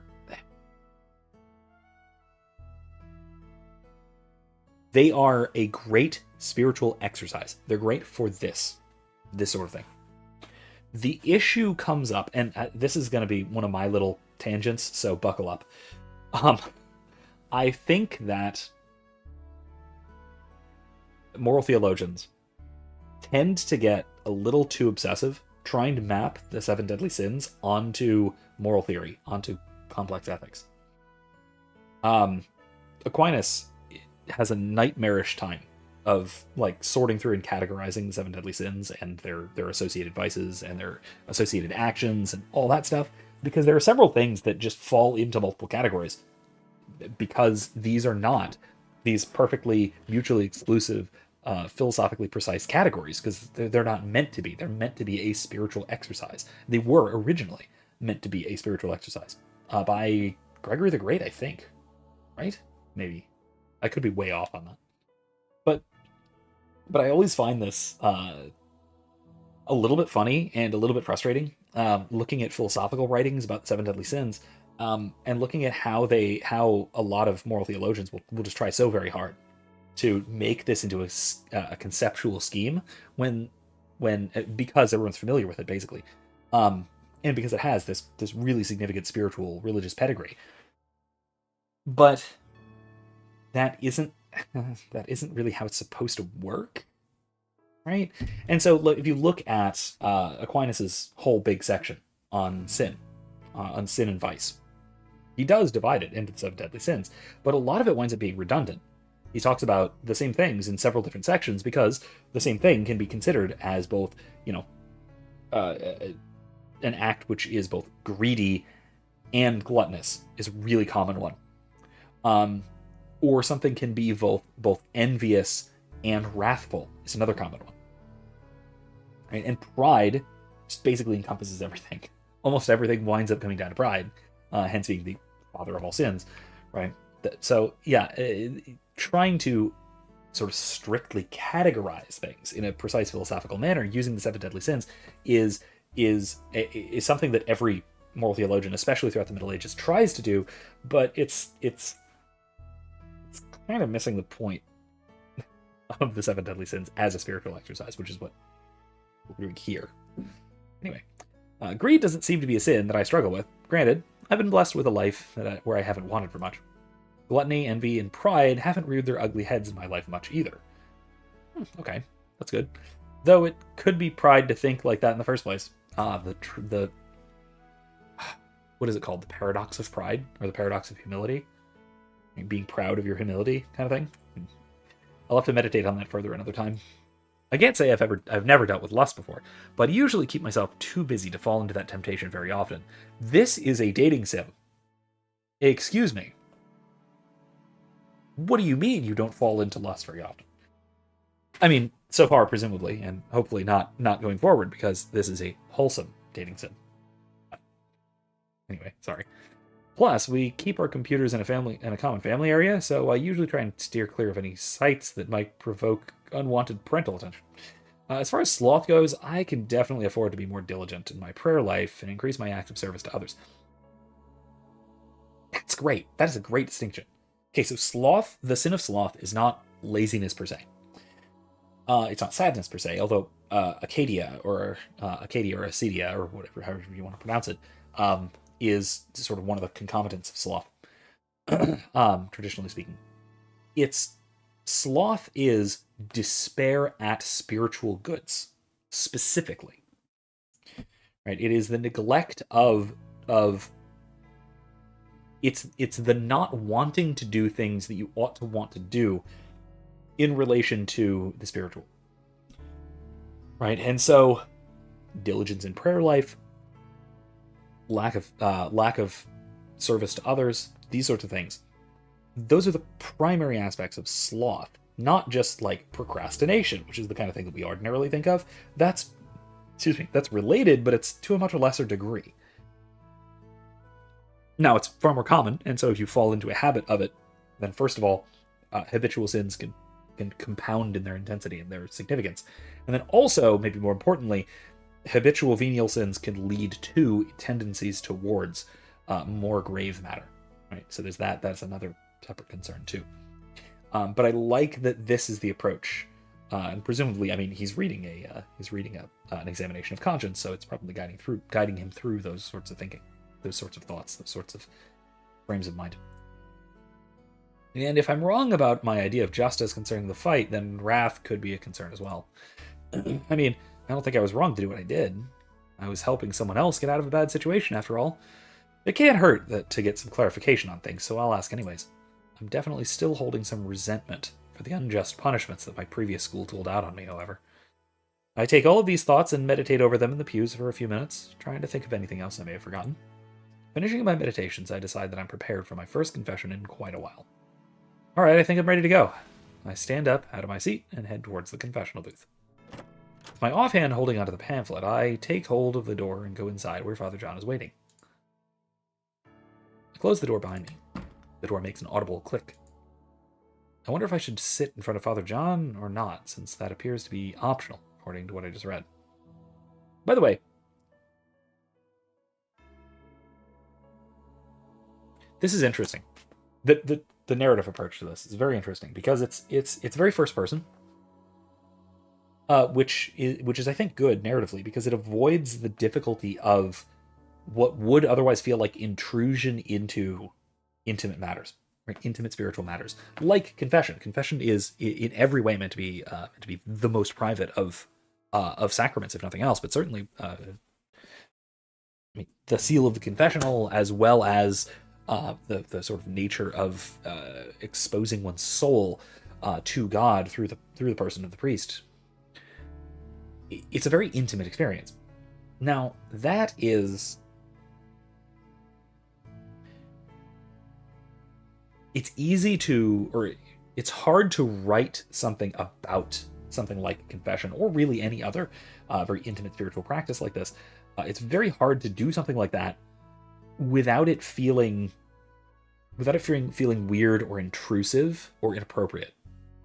But I think the very first person nature of this helps with that. Although I still have like just sort of an innate discomfort with, wait, this is we're observing a character's confession, which even fine, it's a fictional character, so it doesn't technically matter either, but it feels odd. And of course, this also speaks to the fact that I don't typically, when playing any kind of game, really, I don't necessarily enter into the person of the character I'm playing. I guide the character. I have a character, and I see the character as the other, which is relatively rare, I take it. But again, that is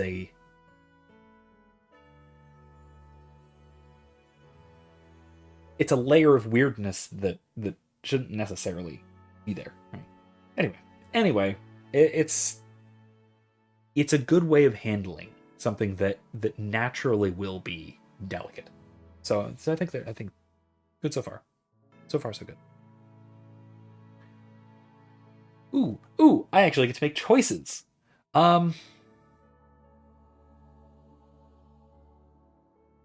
So, and once again, I want to go with... Okay, so first of all, question: should we just go with like normal decision making, or should we try and tailor in a character for Gabriel here? I think I'm leaning towards the latter. I kind of want to get into character sort of thing.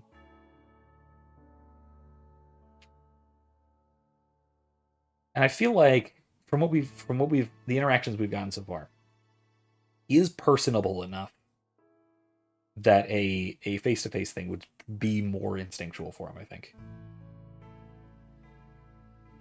I choose to sit in front of him. He greets me with a warm smile. I begin reading off the pamphlet of formulaic introductory prayer that seems to simplify the beginning of the sacrament. I confess to Almighty God and to you, Father, that I have sinned. That's an odd formula for it, but okay. It's been quite a while since my last confession. First of all, I could be more diligent against sloth by strengthening my prayer life and increasing my acts of service to my fellow man. Very good, son. I'm glad you decided to come back again. Klaus asks how degenerate it is so far. Like, not at all. Like, the most degenerate thing that has shown up was the implication that one of the monster girls was reading a romance novel, who may not have actually been. That's it. Like, this is Wholesome in the title is actually accurate so far. I'm digging it. Required by the church to go at least once a year, but we can all use a little extra grace more often, can't we? Plus, we all fall short of the glory of God, so he is there to help us. As for your lack of good works, there are plenty of opportunities here on campus for acts of service for you, if that's what you seek. You have anything else you'd like to confess? Yes, Father. So I'm not exactly sure if this is a sin or not, due to the circumstances, but the reason I left my old school is that I had gotten myself into a fight while defending someone else was in an uncomfortable situation. Two sleazeballs were aggressively hitting on a monster girl, and she clearly told them she wasn't interested. One thing led to another, and I ended up kicking one of them in the gut to get away, after he got in a few good punches on me. Well, are you confessing, or are you bragging? Other John chuckles to himself a bit. Class says, also, that was a lame confession. Main character didn't even name any sins, and he certainly didn't give a number for either number of sins or time since the last confession. Well, he said it's been a while, which is vague enough to work for both in general, especially if it's been more than a year. I think saying it's been more than a year is reasonable, is suitable.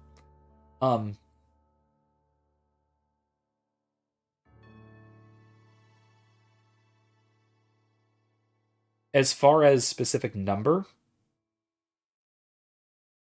I also, first of all, I get the impression that the main character, that Gabriel, his name is, that his sins are probably venial, but habitual, right? And so for habitual sin like that, habitual that can rise to the level of grave matter sufficiently,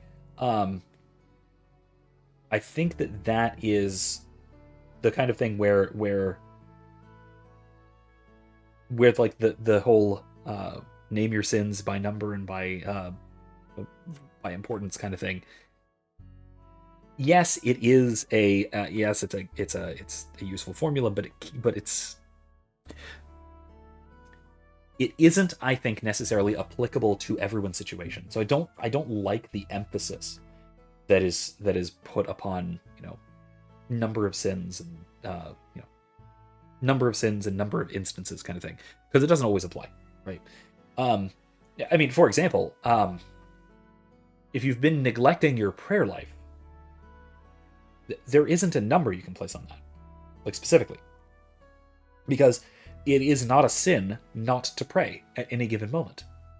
Right? Every moral theologian will basically agree with this, with the exception of specific obligations, right? If you have an obligation to pray, specifically due to a commitment you've made, whether that's a devotional or whether that is a penance or whatever, or part of the Mass. Aside from that, not praying is never a sin.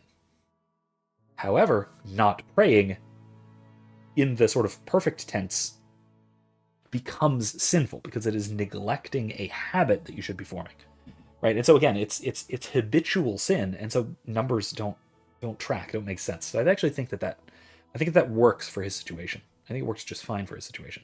That said, I do think that introducing the whole number of sins, number of instances committed thing would be helpful educationally as perhaps if nothing else, as an additional thing to consider, or additional thing to keep track of, or that sort of thing, or an additional thing in the examination of conscience, if nothing else. So yeah, I mean, in terms of like the pedagogical purpose, the spiritual edification, as we've been saying, of the game, yeah, I think that would be, I think that could be handy, be a good thing to add in here. And then also, yeah, I keeping track of, I did this mortal sin X number of times, or even the specific amount of time since your last confession. Yeah, memory isn't perfect. I don't think it should be, really. You commit a sin, a number of times. I mean, you could reasonably say, well, I've neglected prayer of this sort several times, or to the point where it has become a habit. Class says, sure, you can put a number on lack of prayer. General obligations for 15 minutes a day. Okay, general obligation. When you say general obligation, that's not an obligation, right?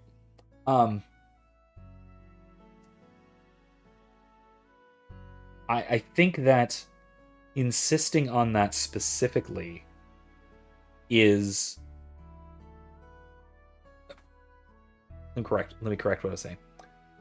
I think universalizing that as an obligation, as a requirement, beyond what the church obligates, is an invitation to scrupulosity.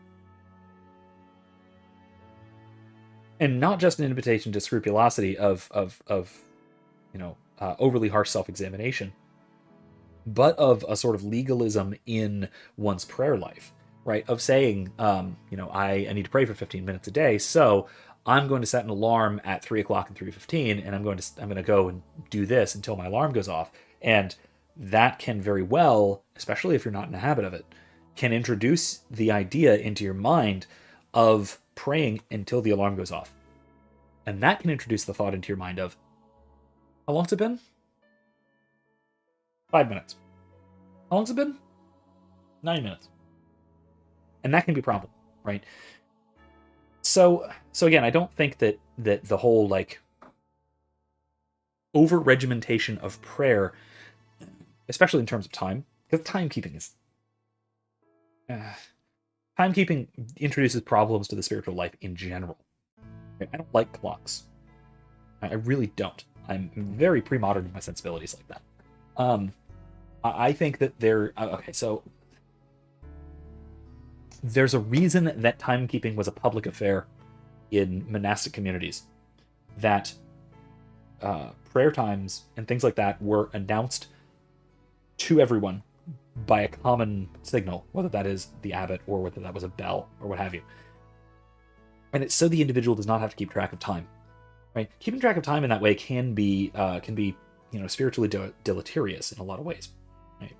So again, I don't think that universalizing that particular kind of obligation is any good. And because you can't universalize that particular kind of obligation, again, due to differences in circumstance or differences in whatever, what have you, that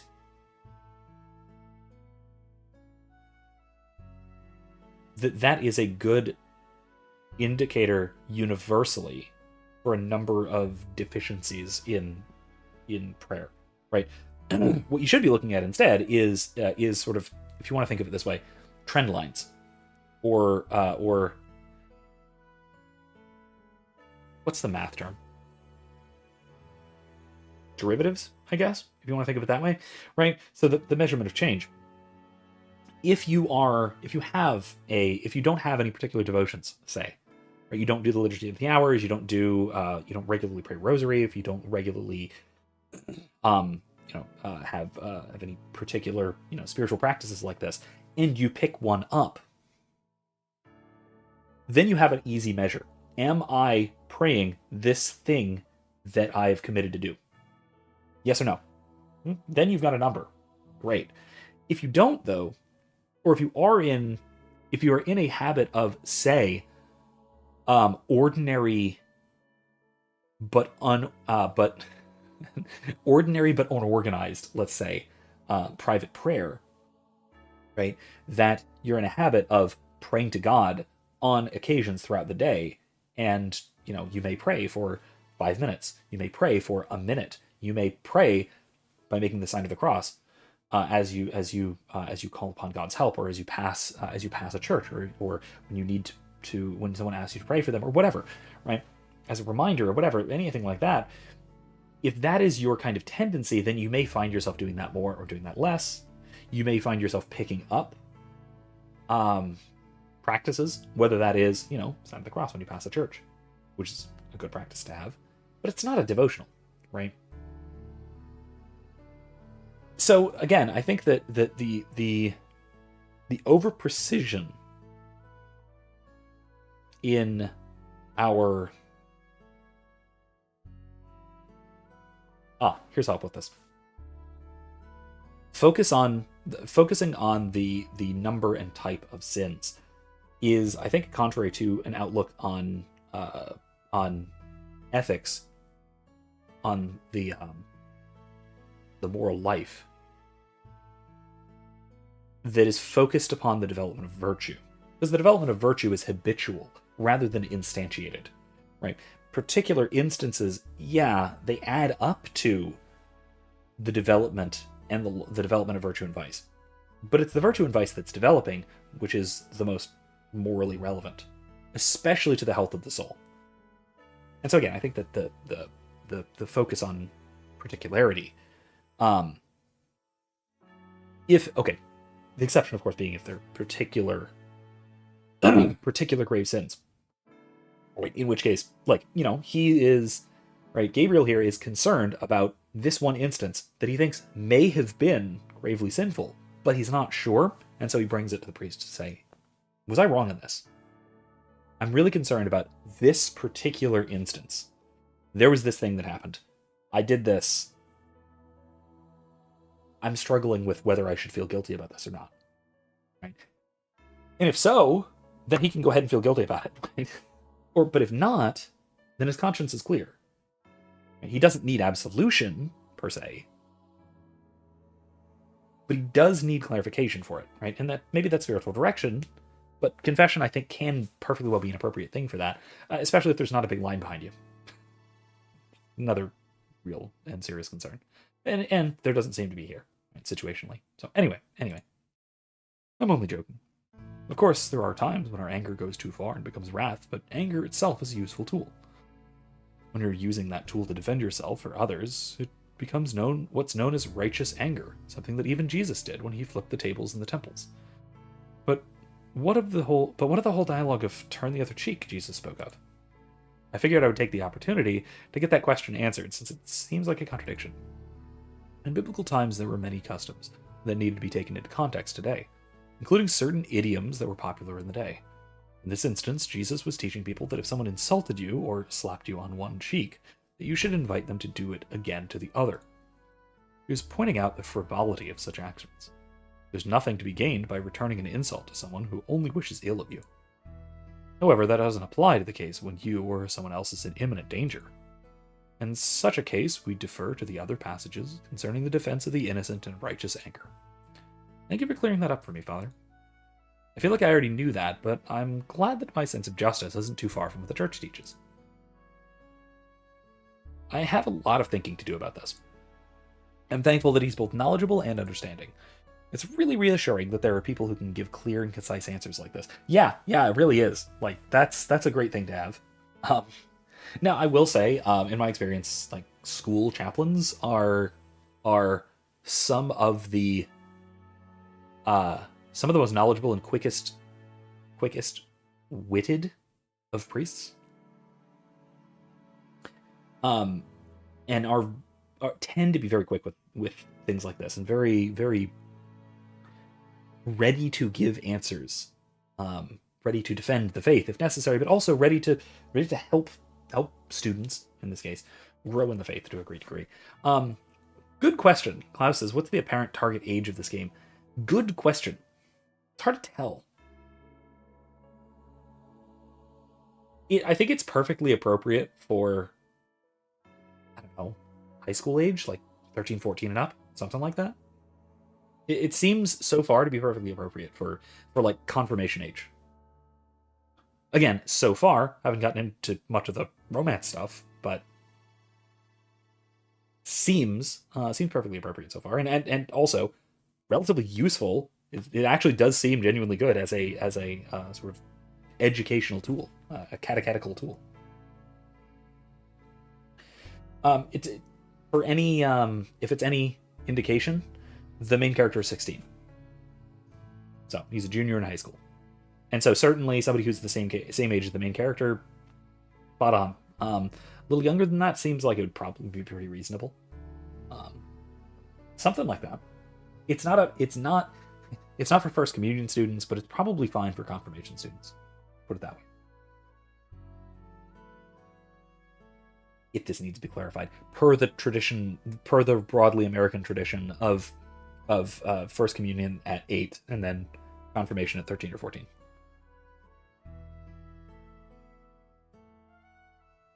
I would also like to confess my resentments against the administrators of the school. I know I was right, but it's probably not healthy to hold on to anger like that. Okay, this is actually really subtle, and I want to see what Father John has to say about this. Father Grogan, whatever. Understandable anger in the face of unjust punishment, but yes, it would be healthy to let it go. Instead, pray that they will gain the wisdom that comes from God to judge righteously and with justice. Okay. There we go. Yeah, I think that's... There's a danger of pride here, but assuming that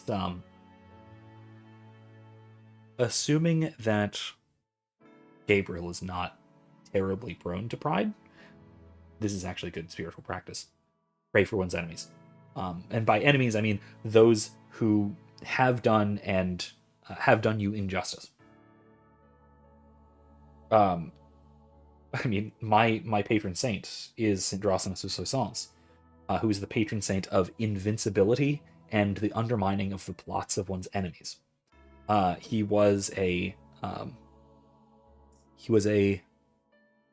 abbot who I believe became bishop of Soissons, France, before the conversion of most of the region, and so he dealt with a pagan king of the area, who basically was hell bent on having him and his entire flock executed, for being Christians at the wrong time. But eventually he basically through mostly guile got permission from this king to over and over and over and over again to continue expanding his ministry, to found monasteries, to establish churches, to protect his flock throughout his entire life until, and I think he even wound up outliving the king. Ebroin, I think was the name of the king. Ebrois, I don't know. It's French. Whatever. Gallic, I guess. Yeah, it was it's a really cool story, and and he's a patron again of the nefarious plans. Oh, bye, John. Thanks for stopping by. It's praying for his patronage is for the prayer and the hope that those who mean harm will not be able to do it. And it's not just, right, I don't just pray for my own protection. We have St. Gabriel for that. St. Michael for that. It's not just for my own protection, but it's that they will fail. Why do I want them to fail, to undermine me, to do harm to me, to do injustice? Because it's bad for them to do injustice. I don't want my enemies, or at least those who see themselves as my enemies, to succeed at doing wrong things. Because it's wrong, because it's bad, because it's not good. They shouldn't be doing those things, and it's bad that they do. And so I've obviously put a lot of thought into this because he's been my patron saint since I was confirmed 20 years ago. That I think that it is a very healthy spiritual practice to do this sort of thing, to pray that those who wish me harm might fail to achieve it. Not just so that I might be safe from their ill wishes, but that their hearts might be turned around. And that we can become brothers in Christ. And there are people who have done and have meant me harm for long periods of time, who for long periods of time I've prayed for in this way. And a lot of that is through the intercession of St. Drossinus. So, right. Those are all the sins I can recall at this time. In that case, before I give you your penance, I would suggest joining one of the school clubs, each of which give you an opportunity to serve others, God, and yourself. For your actual penance, I want you to pray and meditate on the Lord's Prayer, focusing on the words, Our Father, especially in the fact that he loves us so much as to humble himself so far as to allow us to call him so familiarly, Abba, Father, as we are his children. Finally, I want you to say a prayer for the people who are tormenting you and your friend, as well as the administrators at your former school. It may be hard to do, but pray for a conversion of heart, that they may become better people through Jesus our Lord. That might be fairly difficult for me with how I feel about them, but I'll give it some thought.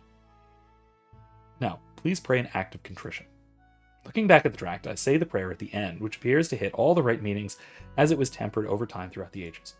As I try to focus on what all the words truly mean, I begin to remember some of it from my faith formation classes. Perhaps I remembered more than I thought.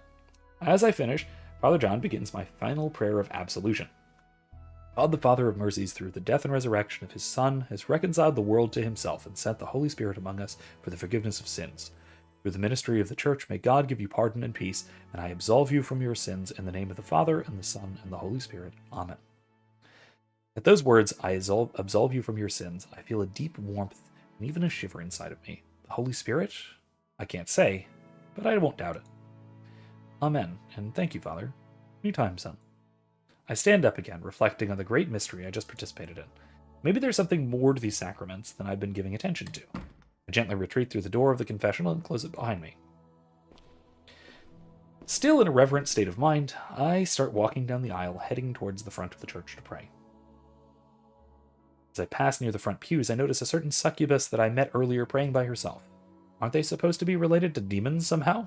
Ah, here we go. Here's another interesting little bit. I instantly dismiss the thought. Even I know that demons don't have physical bodies. And there we go. And, well, and here we once again get into some of the interesting difficulties of the Nephilim, which are closely tied with the sort of origin story of this world building. But, yeah, okay. The reality is, I may still have some biases left over from the media I consume and the students at my old school. She looks up at me, a little surprised, but averting her eyes, back down into the book she holds in her hand, trying very hard to evade my notice.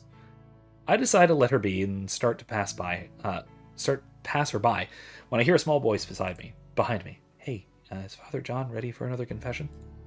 Turning back around, I see her looking up at me from behind the book. It doesn't appear to be the one she hit Clover over the head with earlier. I believe so. I didn't see anyone else behind me before I went in, besides that daywalker girl who left, so you're good to go. Arya, you mean? Anyways, thanks. She gives me a short nod and hurries towards the confessional booth, her tail trailing behind her into the little room. I can only presume what a succubus girl would confess, but I won't be uncharitable.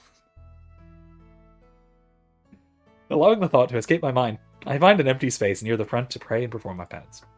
Lord, I know we don't talk much except during morning prayers, but thank you for letting me have the opportunity to confess my sins to you this evening. Next, I pray the Our Father, focusing on the beginning like Father John said. The idea that an almighty being would humble himself to create us all and call us his children is astonishing if you really think about it. I start meditating on all the different parts of the prayer and their meanings. Alright, it's past midnight. We're not getting far into this. I have no idea how much longer this is. And so I'm gonna... Oh god. There we go. Alright. I think I'm gonna call it there for the night. Klaus says, have we seen the world building as to why they're called succubi? Okay, so the basics of it, if you go back like an hour and a half, you'll see the whole spiel. The short version is they humans. So this is our world, but it diverged in like the mid 20th century when humans discovered through satellite imagery, discovered a bunch of hidden enclaves of people. And when they went to explore them, they found they were monster people. So they were all of the different monsters from ancient mythology, some of which include the various monsters that we've seen. Slimes, succubi, vampires, dragon folk, etc. Right. So the implication of the backstory is that these are the descendants of the Nephilim, who at some point in ancient times receded from human civilization and founded their own civilizational enclaves, hidden away. And so they are essentially, well, first of all, importantly, they are descended from Adam. Right? That's kind of important. It's kind of crucial. But they're also human in the relevant sense. Right? They're metaphysically human. Although they have this slightly distinct nature, but it is what you would, in precise philosophical terminology, I think, would probably refer to as a difference in properties, not a difference in essence. Right? And so they are these mythological beings. They're mythological creatures, but they're also fundamentally persons, descendants of Adam, human in the spiritually and metaphysically relevant sense. What I usually refer to as something like heterosapiens, although I usually use the term to refer to intelligent aliens, but any non-biologically human rational animal would qualify. So that's basically the fundamentals of the world. That's what we're getting here. And so basically the what happened next, and what got us to here, is humans discovered all these people. They got terrified of them. It led to some conflicts. It led to them eventually integrating into human society, but it led to a bunch of discrimination. And the Catholic Church was the one that the organization that led the charge for treating them as people. And so that's where we get to, Father John, the Minotaur. Anyway, all right. So far so good. I like it. I have not gotten to basically anything romantic at all in this dating sim. So I don't know how long the demo goes, but I'd be interested in doing another live stream of this if you guys are interested in seeing it. If you want to see me finish out the demo, by all means, let me know. Otherwise, I'm going to be back to The Legend of Zelda at least Tuesday. Again, assuming I don't have a baby then. But it could be any time now, so be prepared for me to disappear for a day or two. In any case, though, right? Thank you for joining me. This was a lot of fun. Like I said, I've never actually played a visual novel before, and this is a good one. This is an enjoyable and actually wholesome one. And by wholesome, I do mean actually spiritually edifying. I think it really does a good job setting it at what it sets out to do. It does teach the faith. It respects the faith, and it is, wholesome and non-skeevy. Anyway, yeah, so class, so one is on board to see me continue doing this. Everybody else seems to be as well. I'm probably going to keep at it at some point or another. It won't be my normal, stream day and time. It won't be my Tuesday night thing. I'm still going to be continuing The Legend of Zelda. I'm set to finish Majora's Mask on Tuesday, and then probably go on to Wind Waker for that one. But when I've got time, some evening, I'll pick this back up. Keep going. So, anyway, thank you all one more time for joining me. It was fun. I had a good time. I hope you did too. And anyway, remember, don't be safe, be well, and more importantly, be good. Good night, folks.